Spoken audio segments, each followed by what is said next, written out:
Well, blasting from a new development in Mount Juliet is upsetting some who live nearby and even damaging some of their homes. Today, the help of city and county officials, they were able to bring those concerns right to the blasting company and the company that hired them. News 4's Tosin Fakile is at Mount Juliet Chamber of Commerce. And Tosin, what was the breaking point for these folks? Well, Morris, that breaking point was Tuesday and Thursday this week. People who live nearby say the shots from both days were the worst ones so far, and they say the sound and effects from those blasts were very disturbing.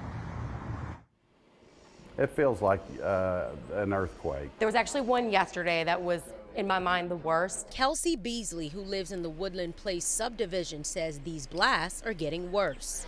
They started as little tremors, sounded like little earthquakes, and they got to the point where pictures have been falling off the walls.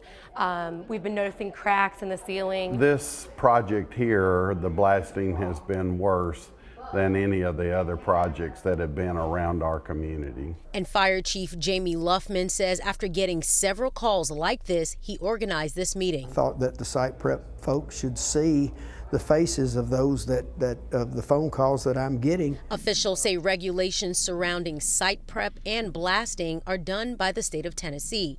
And those involved in the blasting say they're following the rules. But I can tell you all, we are in the state guidelines. I'm sorry.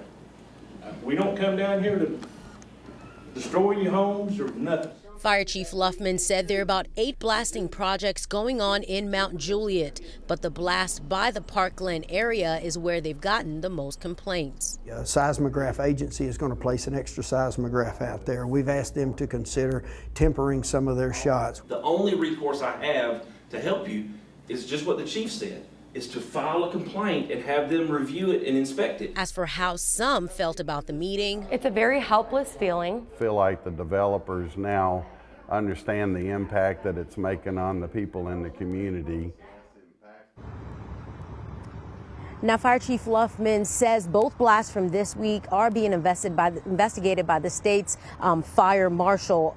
For the rest of this month, at least for the next 30 days, officials with the blasting company say there are about 6 to 7 blasts expected. Now, the manager of the job site agreed to get back to District 3 Commissioner Hefner about what it is they can or cannot do to help ease these concerns for these residents. Back to you, Marius. Tosin, thank you so much.